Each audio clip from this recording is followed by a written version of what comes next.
Bonjour à tous, bien-aimés. Je voudrais partager avec vous quelques pensées autour de 1 Samuel chapitre 14. 1 Samuel chapitre 14. Et à travers ces quelques paroles, je voudrais vraiment vous encourager dans l'adversité de ne pas paniquer, mais de tenir ferme et de réaliser que le Seigneur est avec nous. 1 Samuel chapitre 14, et si je vous invite vraiment à prendre le temps de lire tout ce chapitre, mais moi je vais plutôt commencer juste à partir du verset 8.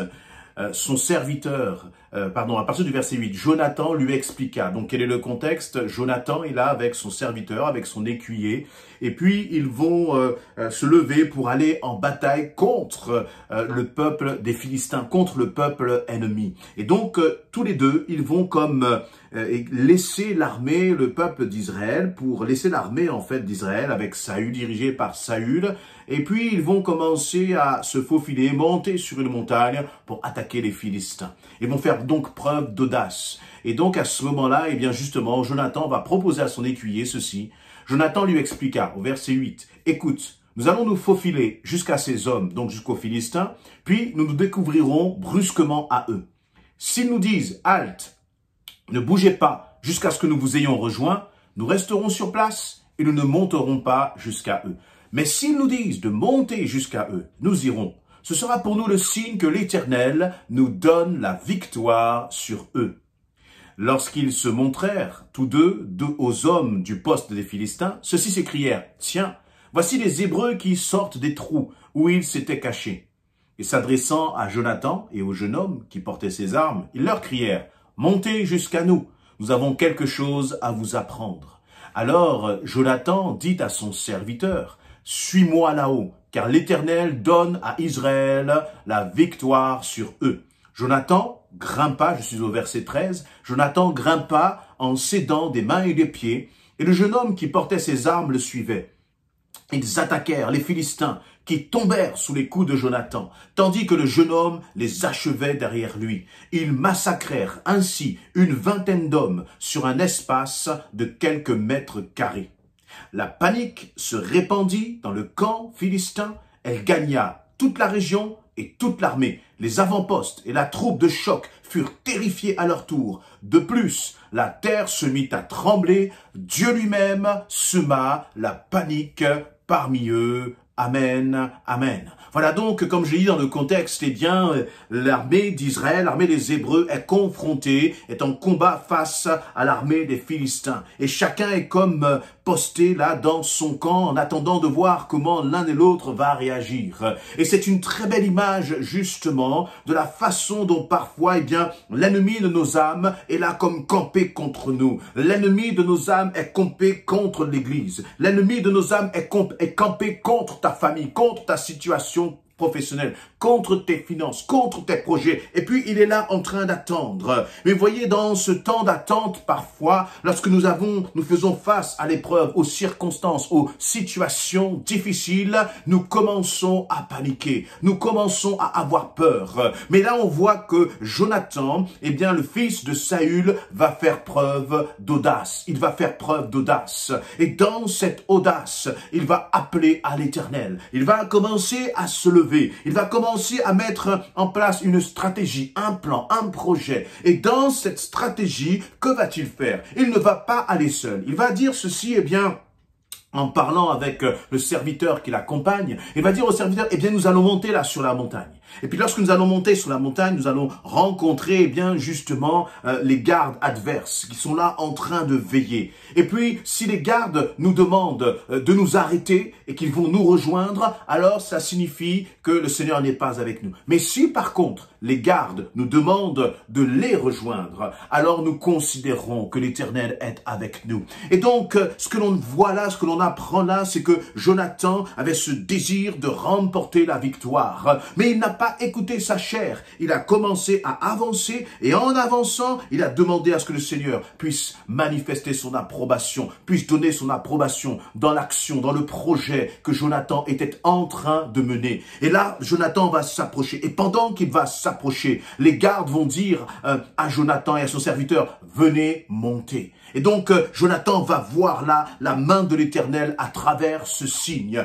Une fois que Jonathan a eu la confirmation que Dieu était avec lui. Que s'est-il passé? Eh bien, ils se sont retrouvés là. Ils ont commencé à combattre. À eux, tous les deux, eux deux seuls contre l'ennemi. Et il nous est dit que dans quelques mètres carrés, ils ont commencé à vaincre les ennemis. Plus d'une vingtaine d'hommes, plus d'une vingtaine de soldats aguerris sont tombés face justement à Jonathan. Pourquoi? Face à Jonathan et à son serviteur. Pourquoi? Parce que Dieu était avec eux. Parce que Jonathan a décidé de faire confiance au Seigneur. Il n'a pas regardé au nombre qui était en face de lui. Il n'a pas regardé à l'adversité qui était face à lui. Mais il s'est comme mis à part. Vous voyez, tout le peuple, toute l'armée d'Israël était là, en bas dans la vallée, mais lui a décidé d'avancer avec le Seigneur. Vas-tu regarder à la foule? Vas-tu regarder au nombre? Vas-tu regarder sur qui est avec toi dans ton épreuve, dans ta difficulté? Ou est-ce que tu vas regarder si le Seigneur est avec toi? Il n'y a qu'une seule question à se poser dans ta situation, c'est est-ce que le Seigneur est avec toi? Et une fois que tu reçois cette assurance,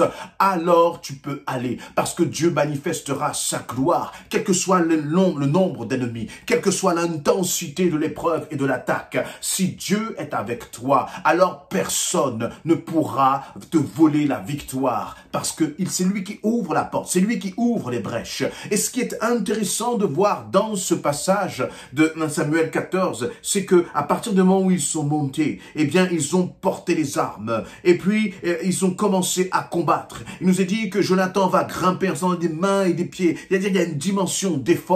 Ce n'est pas parce que le Seigneur t'a dit qu'il te donne la victoire qu'il n'y aura pas des efforts à fournir. Il fallait qu'il monte, il fallait qu'il, fasse preuve justement de persévérance, de détermination. Et puis là, lorsqu'ils sont arrivés là au lieu où il y avait ces quelques Philistins, ils ont commencé à attaquer. Et ils ont attaqué. Et je crois que le Seigneur ne te demande pas justement d'être comme une victime, mais de commencer à te lever et de commencer toi aussi à prendre les armes du Saint-Esprit et de commencer à proclamer la victoire, de commencer à attaquer le camp de l'ennemi, le camp de celui qui veut détruire ta famille, le camp de celui qui veut te voler tes bénédictions, le camp de celui qui veut détruire l'église. Le Seigneur te dit, lève-toi, fais-moi confiance et attaque le camp de l'ennemi. Quelle arme avons-nous? Du temps de Jonathan et de son écuyer, eh bien ils avaient cette épée et nous avons les armes du Saint-Esprit. Revêt-toi de la puissance du Saint-Esprit afin que l'ennemi, que les démons, que les ténèbres soient renversés et qu'elle fuit. Ce qui est impressionnant dans ce récit de Jonathan,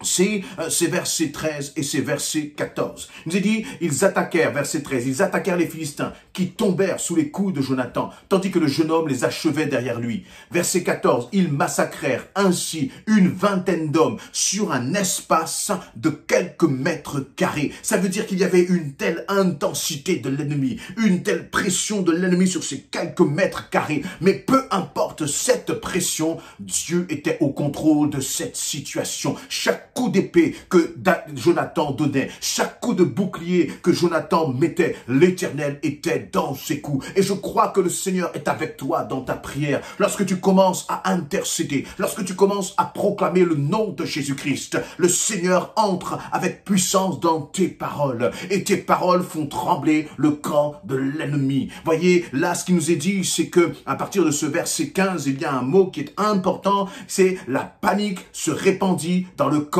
philistin. Elle gagna toute la région et toute l'armée. Les avant-postes et la troupe de choc furent terrifiés à leur tour de plus. La terre se mit à trembler parce que deux hommes se sont levés, parce que Jonathan et son serviteur ont fait confiance au Seigneur. C'est toute l'armée des Philistins qui a commencé à trembler. Dis-moi, est-ce que la panique est dans ton cœur? Est-ce que la panique est dans ta famille? Ou est-ce qu'elle est dans le camp de l'ennemi? Il est temps que nous puissions avoir cette vision. Il est temps que nous puissions dire, je crois Seigneur parce que tu es avec moi, que la panique n'est pas dans mon camp. Trop souvent, nous avons une façon de regarder, de penser même aux puissances des ténèbres, comme, voyez, les puissances des ténèbres qui seraient là avec, à dominer, qui seraient là avec une sorte d'autorité. La réalité, c'est que lorsque tu commences à prier, la réalité, c'est que lorsque tu commences à jeûner, à chercher la face de Dieu, à faire confiance en ton Seigneur, alors il y a la panique dans le camp de l'ennemi. La panique ne doit pas être dans ton cœur, ne doit pas être dans ton cœur, mais elle doit être dans le camp de l'ennemi. Lorsque tu pries, réalise que Satan est en train de trembler. Lorsque tu pries, réalise que les démons sont en train de paniquer. Notre problème, c'est que trop souvent nous regardons à ce que nous voyons. Et comme nous ne voyons pas les démons paniquer, nous ne croyons pas qu'ils ont peur. Mais ils ont peur de la puissance du Saint-Esprit. Les démons ont peur de la puissance du nom de Jésus-Christ. Et cette puissance du Saint-Esprit, le nom de Jésus-Christ, c'est pas extérieur à toi. Jésus vit en toi. Et donc les démons ont peur de la puissance qui est en toi. Et vous voyez, la panique commence à se propager, comme dans ce camp des Philistins. Et lorsque la panique commence à se propager, et je veux le proclamer pour moi-même, je veux proclamer que lorsque je loue l'Éternel, que lorsque je proclame son nom, le camp de l'ennemi est en panique. Dans le nom de Jésus-Christ, je triomphe dans le nom de Jésus-Christ. Est-ce que tu peux le dire toi aussi, là où tu es? Ne regarde plus aux circonstances. Si Jonathan regardait à la réalité matérielle, il verrait tous ces hommes rassemblés. Et il se dirait, mais quelle folie! Comment deux hommes peuvent se lever et abattre tous ces ennemis? Eh bien, c'est pareil pour toi. Lève-toi. Et si tu te lèves, si tu fais confiance à ton Seigneur, quel que soit le nombre qui est en face de toi, le Seigneur te donnera la victoire. Jusqu'à tel point qu'il nous est dit dans la fin de ce verset 15, que la terre se mit à trembler. Le camp de l'ennemi doit trembler, mon ami. Le camp de l'ennemi doit trembler, mon frère, ma sœur. Et ce verset 15 se termine avec cette parole extraordinaire où il nous est dit, Dieu lui-même sema la panique parmi eux. Ce n'est même plus toi qui combats, mais c'est Dieu qui va combattre pour toi. Alors ne crains pas, parce que lorsque l'Éternel des armées se lève, il ne peut y avoir qu'une issue à ton combat, c'est ta victoire dans le nom de Jésus-Christ. Amen. Si cette parole t'a encouragé, alors je t'invite vraiment à la partager afin que le plus grand nombre soit béni. Amen.